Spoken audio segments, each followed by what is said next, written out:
Alors, on va commencer par définir ce que c'est qu'une série et lister les premières propriétés. On va se donner une suite de nombres réels UN, indexés par exemple sur les entiers, et on va appeler série de terme général UN la suite qui est définie comme le terme général de la suite Sn, c'est la somme des k égale 0 à n des uk. Autrement dit, une série, ce sera une suite dont le terme général est donné par une somme. Et le terme général de la série, ce sera le terme général de cette somme. Pour n appartenant à n, un donc est le terme d'indice n de la série, et Sn, la somme des k égale 0 à n, ou bien la somme des k égale 1 à n lorsque la somme commence à 1, va être appelée la somme partielle de rang n de la série. Si la suite Sn converge vers un réel S, on va dire que la série de termes général UN est convergente. On va appeler sa limite la somme S. Donc attention au vocabulaire, la somme d'une série, c'est la limite de la suite Sn lorsqu'elle existe. Non seulement elle existe, mais lorsqu'elle est réelle. On va noter S, cette limite donc de Sn, la somme de k égale 0 à plus l'infini des uk. Donc la notation somme des k égale 0 à plus l'infini signifie une limite et on a donc le droit de l'utiliser uniquement lorsque l'on sait que la limite existe. Comme pour les suites, on va dire que la série de termes général UN ne converge pas. Lorsque la série de termes de général UN ne converge pas, on va dire que la série est divergente. Il y aura deux cas possibles, comme pour les suites. Elle sera divergente lorsqu'elle n'admet pas de limite, ou bien lorsqu'elle admet une limite infinie. Comme pour les suites, quand on vous demande de déterminer la nature d'une série, on vous demande de déterminer si elle est convergente ou non. Au vu de la définition d'une série, étudier une série de termes général UN revient à étudier la suite des sommes partielles, c'est-à-dire la suite Sn définie comme la somme de 0 ou 1 jusqu'à n des uk. La série va être divergente si la suite des sommes partielles est divergente. Lorsque la suite UN n'est définie qu'à partir d'un certain rang, n0, la suite des sommes partielles, Sn, sera égale à la somme des k égale n0 à n des uk avec n supérieur ou égal à n0. Alors la définition 4 n'a de sens que lorsqu'on a une série convergente. Lorsque l'on a une série convergente, on peut considérer la suite qu'on appelle la suite des restes, dont le terme général Rn est égal à S moins Sn, où S, je vous le rappelle, est la limite, c'est-à-dire ce qu'on a noté la somme des k égale 0 à plus l'infini. En utilisant la notation de la limite, c'est-à-dire la notation S égale somme des k égale 0 à plus l'infini, on se retrouve avec cette notation-là, à savoir que Rn est égal à la somme des k égale n plus 1 à plus l'infini. Attention, à nouveau, cette écriture ici, c'est une notation. Et elle n'a de sens que lorsque la série converge pour que la somme S existe bien. Alors, on va commencer tout de suite avec un exemple. On étudie la série de termes général UN égale 1 sur 3 puissance n. Pour étudier cette série, il faut étudier la suite des sommes partielles qui est définie par, pour tout entier n, Sn vaut la somme pour k égale 0 à n des 1 sur 3 puissance k. On reconnaît la somme des termes d'une suite géométrique, on applique la formule et on se retrouve avec la limite de Sn qui est égale à 3,5. On peut donc affirmer que la série de termes général 1 sur 3 puissance n est convergente et que sa somme, que l'on note somme des k égale 0 à plus l'infini des 1 sur 3 puissance k, cette somme-là vaut 3,5. À nouveau, la somme d'une série, c'est la limite des sommes partielles lorsque cette limite existe et qu'elle est réelle. Le deuxième exemple que l'on va voir, c'est la série de termes général UN égale 1 sur n. C'est ce qu'on appelle la série harmonique. On a déjà vu cette série, on a déjà montré que la suite des sommes partielles divergeait. On va reprendre cette démonstration ici. Donc, on pose pour tout n appartenant à n étoiles, voyez ici que un n'étant défini qu'à partir de 1, la suite des sommes partielles, ici, Sn, la somme va commencer à 1. Donc Sn, c'est la somme des k égale 1 à n des 1 sur k. On remarque que la différence entre S2n et Sn, S2n, c'est la somme des k égale 1 à 2n. Si on lui enlève la somme des k égale 1 à n, on se retrouve avec la somme des k égale n plus 1 à 2n des 1 sur k. Chacun des 1 sur k est plus grand que 1 sur 2n et cette somme contient n termes. Donc la somme des k égale n plus 1 à 2n des 1 sur k va être plus grande que n fois un minorant de tous les termes, c'est-à-dire 1 sur 2 puissance n, 1 sur 2n, pardon. Et on se retrouve donc avec la différence S2n moins Sn qui est plus grande que 1,5. Maintenant, si cette série convergeait, la suite Sn admettrait une limite finie S, mais Sn tendrait vers S et S2n tendrait aussi vers S, donc la limite de la différence devrait être égale à 0. Or, la différence est plus grande que 1,5, donc sa limite ne peut pas être égale à 0.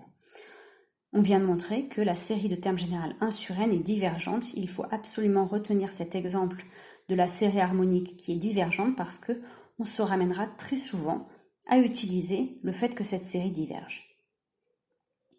Le troisième exemple, c'est la série de termes générale un égale 1 sur n fois n plus 1. Là, à nouveau, on l'a déjà vu. Il est défini pour n supérieur ou égal à 1. On commence par réécrire le terme général de notre série. Pour tout k non nul, 1 sur k fois k plus 1 va pouvoir s'écrire 1 sur k moins 1 sur k plus 1. Quand on va former la suite des sommes partielles, c'est-à-dire la somme pour k égale 1, donc 1 puisque en 0 ça n'est pas défini, somme des k égale 1 à n des 1 sur k fois k plus 1, on va se retrouver avec la somme des k égale 1 à n des 1 sur k moins 1 sur k plus 1, et là on reconnaît une suite télescopique. En appliquant la formule, on obtient que cette somme partielle vaut 1 moins 1 sur n plus 1, ce qui va tendre vers 1 lorsque n tend vers plus l'infini. Ainsi, on a montré que la série de termes générale 1 sur n fois n plus 1 était convergente et que sa somme, que l'on note somme des k égale 1 à plus l'infini des 1 sur k fois k plus 1, valait 1. On va commencer avec la proposition 6 pour lister les propriétés des séries. On va commencer avec le cas où on a deux suites qui ne diffèrent que par un nombre fini de termes. Et on compare les séries qui ont pour terme général un et terme général vn. La proposition 6 nous dit « Les séries vont être de même nature ». Autrement dit, elles seront soit toutes les deux convergentes, soit toutes les deux divergentes. Alors, pour la preuve, on va considérer bien sûr la suite des sommes partielles. On va noter Sn, la suite des sommes partielles pour la série de termes général uk, c'est-à-dire Sn égale la somme des k égale 0 à n des uk. Et on va noter S'N, la suite des sommes partielles pour la série de termes général vk, c'est-à-dire S'N égale la somme des k égale 0 à n des vk. Alors l'idée, ça va être d'arriver à exprimer la relation qui peut exister entre Sn et S'N. Pour cela, on sait que comme les suites un et vn ne diffèrent que par un nombre fini de termes, on peut trouver n0 suffisamment grand pour que à partir de n0, un soit égal à vn. On prend par exemple n0 qui est égal au plus grand indice tel que un est différent de vn plus 1. Donc si on suppose que, voilà, que le plus grand indice où les deux suites diffèrent, c'est n0 moins 1, on est sûr qu'à partir de n0, les suites seront égales. Maintenant, qu'est-ce qui se passe si l'on prend n plus grand que n0? On va couper en deux cette suite Sn. Sn, donc c'est la somme des k égale 0 à n. On va dire que c'est la somme de k égale 0 à n0, c'est-à-dire S indice n0, plus la somme des k égale n0 plus 1 jusqu'à n des uk. Mais lorsqu'on est dans cette somme-là, les uk sont égaux au vk puisqu'on est au-delà de n0. Donc Sn va être égal à Sn0 plus la somme des k égale n0 plus n n0 plus 1 pardon, jusqu'à n des vk. Et cette somme-là, je vais pouvoir l'écrire S'(n)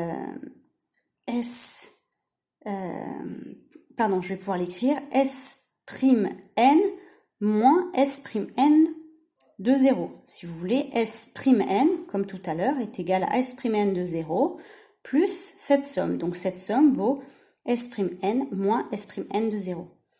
Ainsi, Sn est égal donc à ce Sn0 ici, plus S'(n) moins Sn0, ce qui revient à dire que c'est égal à S'(n) plus un certain réel fixé, qui est la différence entre les sommes jusqu'à n0, n0 étant l'indice, le plus grand indice où ça commence, où les suites commencent à être égales.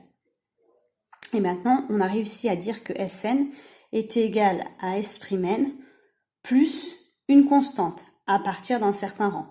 Donc ici, on n'aura que si cette suite converge, forcément cette suite ici, qui lui est presque égale, va converger, et réciproquement, si cette suite converge, celle-ci va forcément converger.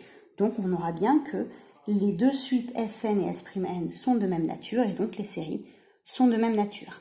Donc cette proposition est importante parce qu'elle montre que la nature de la série ne dépend pas des premiers termes. C'est cohérent puisqu'on sait que la nature d'une suite ne dépend pas non plus de ses premiers termes. En revanche, ce qui va changer ici par rapport aux suites, c'est que la somme, c'est-à-dire la limite, si elle existe, va dépendre des premiers termes. Alors on va faire par exemple l'exemple ici. On considère la somme pour k supérieur ou égal à 1 des 1 sur 3 puissance k. Elle est bien sûr de même nature que la somme des k égale 0 des k supérieur ou égal à 0 des 1 sur 3 puissance k, puisque ici, si vous voulez, le premier terme vaut 0, alors que ici, le premier terme vaut 1. En revanche, la somme va être différente, puisque si je fais la somme des k égale 0 à n, j'ai dans ma formule de la somme géométrique, mon premier terme étant différent, la formule va être modifiée, et quand on va passer à la limite, on va trouver dans un cas 2 tiers, dans l'autre cas 1 demi. Une autre façon de voir les choses, c'est que la différence entre cette somme partielle-ci et celle-ci, c'est justement ce qui correspond à k égale 0. Pour k égale 0, je me retrouve avec 1, j'ai donc une différence de 1 entre les deux. Alors, il y avait une erreur ici dans le poly qui a été modifiée. Bien sûr, ici, c'est 3 demi et pas 2 tiers. Et on voit bien que 3 demi et 1 demi diffèrent de 1, donc c'est cohérent. La limite ici diffère de 1, puisque ici, cette somme commence à 0. Et donc, il y a une différence entre cette somme-là et cette somme-là qui commence à 1, qui correspond au terme k égale 0, c'est-à-dire 1. Alors, on va voir maintenant une condition nécessaire de convergence d'une série. Attention, c'est une condition nécessaire, pas du tout une condition suffisante. Le théorème 7 dit donc la chose suivante. Si la série de termes général UN converge, alors la limite de son terme général est nulle. Bien sûr, la réciproque est fausse. Pensez à la série harmonique, la somme des 1 sur k. 1 sur k tend vers 0 et pourtant la somme des 1 sur k tend vers plus l'infini. Alors tout d'abord, on va voir rapidement la preuve de ce théorème 7. L'idée est d'exprimer le terme général à l'aide de la suite des sommes partielles. En effet, UN plus 1 est égal à Sn plus 1 moins Sn, c'est-à-dire la somme des k égale 0 à n plus 1 moins la somme des k égale 0 à n. Et donc, si la série converge, la suite Sn admet une limite finie. On a donc Sn plus 1 qui va tendre vers S, Sn qui va tendre aussi vers S, donc la différence va tendre vers 0, ce qui montre bien que la suite UN plus 1, et donc la suite UN, admet comme limite 0. Alors comment utiliser ce théorème 7 ? Eh bien, il va nous permettre, lorsque le terme général ne tend pas vers 0, de conclure directement que la série diverge. Quand ce sera le cas, on dira que la série diverge grossièrement. C'est le cas le plus facile. Si le terme général de la série ne tend pas vers 0, vous pouvez affirmer directement que la série diverge. Alors, je vous ai mis un exemple ici, la série de termes général sinus 1 sur n divisé par exponentielle 1 sur n moins 1. 1 sur n tend vers 0, donc sinus 1 sur n est équivalent à 1 sur n. Exponentielle 1 sur n moins 1 est aussi équivalent à 1 sur n, donc le terme général est équivalent à 1, donc tend vers 1. Ça montre donc que la série diverge grossièrement puisque son terme général ne tend pas vers 0. Alors, Donc attention, je vous ai remis ici qu'il ne faut surtout pas penser que la réciproque puisse être juste. Donc votre réflexe quand on vous demande d'étudier une série, c'est d'abord de toujours regarder si le terme général tend bien vers 0, puisque ça vous permettra de conclure, dans le cas contraire, directement sur la divergence. En revanche, gardez en tête qu'on n'aurait pas un chapitre complet dédié à l'étude des séries si c'était aussi facile que de montrer que le terme général tend vers 0. Alors, la proposition 8 nous dit la chose suivante. Je prends donc une suite de nombres réels un et je considère la suite qui est définie comme la différence, c'est-à-dire Vn égale un plus 1 moins un. La proposition 8 vous dit que la série de termes générale Vn va converger si et seulement si la suite un converge. Donc, une autre façon de reformuler cette proposition 8, c'est de dire que lorsque le terme général de la série va être sous la forme d'une somme télescopique, c'est-à-dire le terme général sera donné comme la différence entre les deux termes consécutifs d'une suite, alors on pourra affirmer que la série converge si et seulement si la suite, dont le terme général est donné par une différence, si cette suite-là converge. Si ça converge, on a même un lien entre la limite de la série, c'est-à-dire la somme de la série, et la limite de la suite. Cette formule-là vient simplement de la formule de la somme télescopique. Donc ici, la preuve, on pose Sn, la suite des sommes partielles de notre série, la somme des k égale 0n des Vk. Je vais remplacer ici Vk par son expression, c'est Uk plus 1 moins Uk, et je sais que la somme des k égale 0n des Uk plus 1 moins Uk est égale à un plus 1 moins U0. Et là, je me rends compte que Sn, à une constante près, est égale à cette suite un plus 1. Donc Sn va être de même nature que la suite un plus 1, qui est elle-même de même nature que la suite un. Par ailleurs, les limites seront liées par justement cette constante-là, à savoir le premier terme de la suite un. Alors le théorème 9 est une bonne nouvelle. Je ne vais pas détailler pourquoi c'est vrai, mais simplement ça découle complètement des propriétés des suites, donc il suffit de traduire en termes de somme partielle pour arriver à se convaincre que ça marche bien. Le théorème 9 dit donc la chose suivante: si j'ai deux séries qui ont comme termes généraux un et Vn et qui convergent avec des sommes égales à S et S', alors la série de termes généraux, la somme va être aussi convergente et sa somme, c'est-à-dire la limite de sa somme partielle, ça va être S plus S'. Et si je considère la série de termes généraux lambda un, alors cette série-là va être également convergente et sa somme sera juste le multiple de lambda et de S. Si on fait le lien avec les chapitres qui précèdent, ce que signifie ce théorème 9, c'est que l'ensemble des suites qui sont le terme général d'une série convergente, eh bien cet ensemble-là forme un sous-espace vectoriel de l'ensemble des suites réelles, puisqu'il est stable par somme et par multiplication scalaire, autrement dit, il est stable par combinaison linéaire. Alors attention, ce théorème parle bien de séries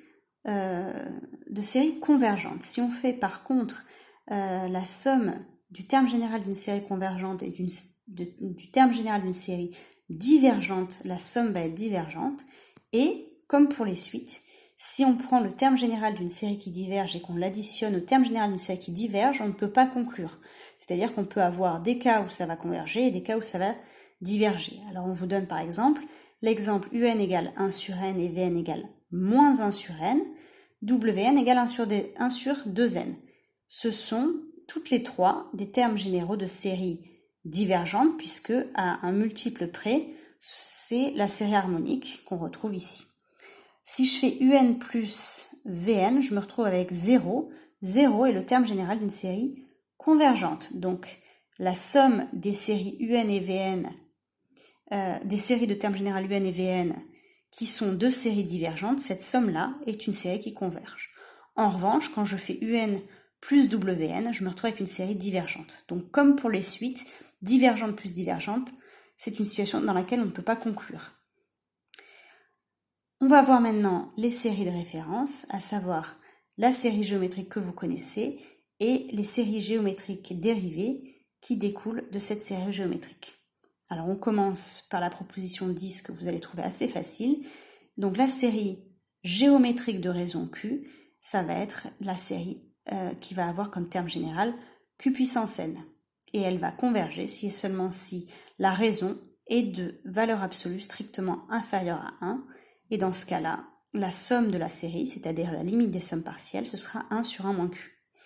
Alors, cette proposition 10 est facile à montrer. On écrit la somme partielle, somme des k égale 0 à n des q puissance k. On va se retrouver grâce à la formule avec 1 moins q puissance n plus 1 sur 1 moins q. Lorsque q est en valeur absolue strictement inférieure à 1, ce q puissance n plus 1 va tendre vers 0 et je me retrouve avec 1 sur 1 moins q. Lorsque q en valeur absolue est supérieur ou égal à, enfin strictement supérieur à 1, il faut faire à part le cas où q est égal à 1, on voit que le terme général de la série ici ne tend pas vers 0. Non, d'ailleurs on n'a pas besoin, il faut juste se rappeler que cette formule-là n'est pas valable lorsque q est égal à 1. Mais lorsqu'on a q en valeur absolue stricte supérieure ou égale à 1, eh bien ce terme général ici ne tendra pas vers 0 et donc on pourra affirmer que la série diverge grossièrement. Ainsi, on a montré qu'elle convergeait si et seulement si, en valeur absolue, elle était strictement inférieure à 1. Cette formule-là, qui est valable donc lorsque q est différent de 1, nous montre bien que lorsque q est strictement inférieur à 1 en valeur absolue, la limite va être 1 sur 1 moins q.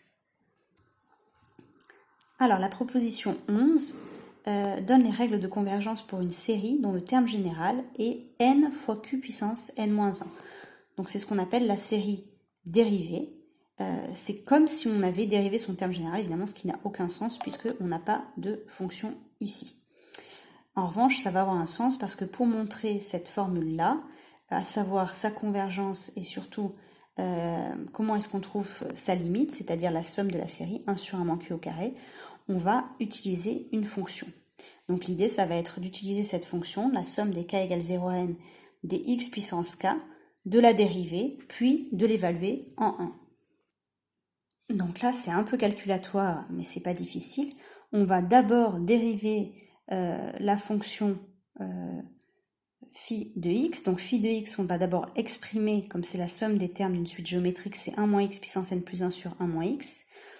Et on peut la dériver de deux façons différentes, soit en dérivant chaque terme de la somme, on obtient la somme des k égale 1 à n des k x puissance k moins 1. Ici, j'ai fait démarrer ma somme à 1, puisque pour k égale 0, j'ai le terme nul. Mais si je dérive l'expression ici de phi, je me retrouve avec une expression un peu plus longue que je peux simplifier, qui va me donner ceci.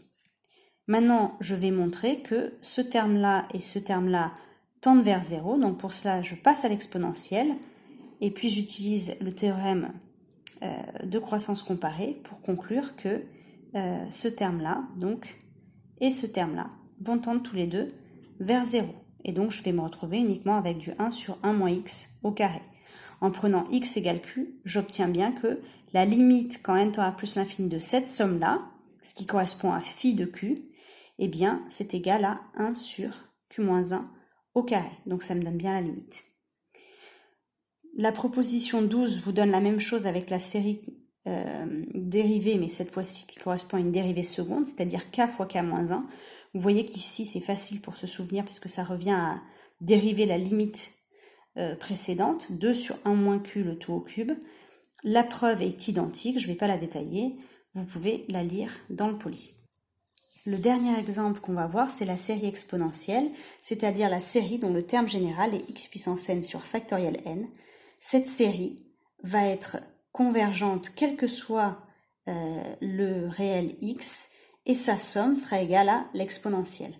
On a montré que la somme des k égale 0 à n des x puissance k sur factoriel k, c'est-à-dire la somme partielle de cette série, tendait vers exponentielle x dans le chapitre sur les formules de Taylor. Donc je vous invite à aller voir ce chapitre-là si vous voulez redémontrer le théorème 13.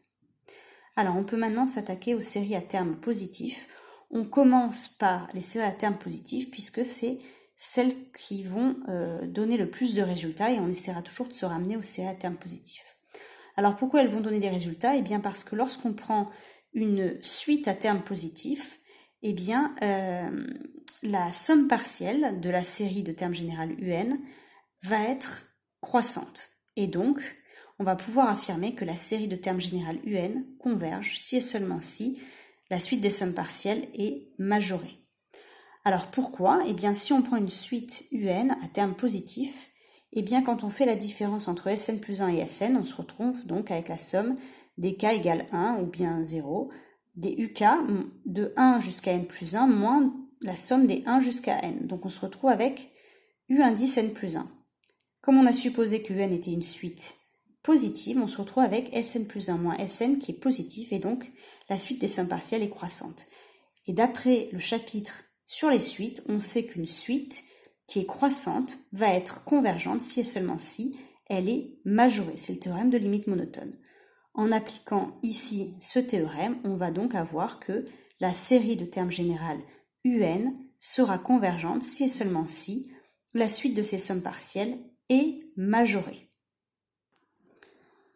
Alors, comme pour les suites, on sait que lorsqu'une suite est croissante, si elle est majorée, elle converge, et de plus, sa limite sera plus petite, et la suite sera majorée par sa limite. Alors, attention à ce théorème à utiliser avec prudence. Effectivement, elle est majorée par sa limite, comme toute suite croissante, mais lorsqu'on trouve un majorant de la suite, ça ne veut absolument pas dire que ça va être la limite de la suite. Je vous ai mis comme exemple la série de termes générales 1 sur n carré. On arrive à majorer la suite des sommes partielles en disant que pour k supérieur ou égal à 1, k au carré est plus grand que k fois k moins 1, et donc si k est différent de 1, k strictement supérieur à 1, 1 sur k au carré va être plus petit que 1 sur k fois k moins 1. Or, je peux exprimer 1 sur k fois k moins 1 comme le terme général d'une suite télescopique, c'est-à-dire 1 sur k moins 1 moins 1 sur k, et donc Sn, qui est la somme des k égale 1 à n des 1 sur k au carré, ça va être le premier terme pour k égale 1, plus la somme, ici c'est k égale 2 à n des 1 sur k moins 1 moins 1 sur k, ce qui va donc être plus petit que 2 moins 1 sur n. 2 moins 1 sur n étant plus petit que 2, je me retrouve donc avec ma somme partielle qui est majorée par 2, donc je sais que la série converge. Nous, on sait que cette série a comme somme pi carré sur 4, que la suite des sommes partielles tend vers pi carré sur 4. Vous voyez bien que entre pi carré sur 4 et 2, il n'y a aucun moyen d'intuiter que la limite sera pi carré sur 4, exactement comme pour les suites. Quand on utilise ce théorème de limite monotone, on sait que la suite converge, mais on ne connaît absolument pas sa limite. Il faut travailler par ailleurs pour trouver sa limite. Pour les séries, ce sera pareil. Alors, le théorème 15 va nous permettre de commencer à faire des exercices. Il nous dit, donc, si on prend deux suites réelles, donc deux suites réelles UN et VN, et on suppose qu'à partir d'un certain rang, UN est plus petit que VN et qu'elles sont toutes les deux positives. Alors, le théorème 15 vous dit que si la série de termes générales Vn converge, celle de termes générales Un va converger et les limites vont être ordonnées. Et par ailleurs, alors ordonnées, attention, ça ne sera pas la somme, ce sera la somme pour n égale n0 jusqu'à plus l'infini, puisque cette inégalité n'est valable qu'à partir de n0. Et de même, si la série de termes générales Un diverge, elle va faire diverger la série de termes générales Vn. Alors, ce théorème est admis, mais on va voir tout de suite comment l'utiliser. Je cherche à déterminer la nature de cette série, 1 plus moins 1 puissance n sur n carré. Je vois qu'elle est à terme positif et je vois aussi que son terme général est toujours plus petit que 2 sur n carré. La série de termes général 2 sur n carré est convergente, puisque la série de termes général 1 sur n carré converge, c'est donc un multiple d'une série convergente, et donc, d'après le théorème précédent, je peux affirmer que ceci est le terme général d'une série qui converge. Je vous ai mis un autre exemple. On considère la série de termes générales 2 plus cos n sur n.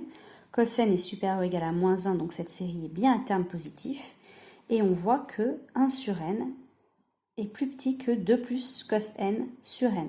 1 sur n est le terme général de la série harmonique qui est divergente. J'en déduis que 2 plus cos n sur n est le terme général d'une série divergente.